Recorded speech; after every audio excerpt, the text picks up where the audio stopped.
Hi, it's Coach Joe from the Fruitport High School Robotics team. I'm here to update you on the progress of Kris Moose. If you don't want to know the secrets and the magic behind Kris Moose, don't watch this video. We'll reveal how he operates and what's inside. Emily from our mechanical team is finishing the structure for Kris Moose. Gabrielle from our electrical team is completing the labeling of all the control systems.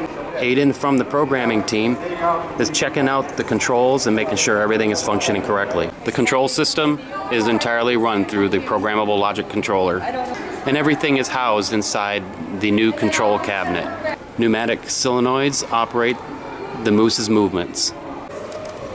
The mouth is operated by a pneumatic cylinder.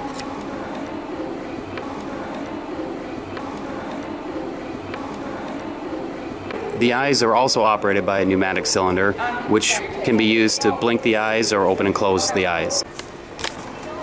The head turn is also operated by a pneumatic cylinder.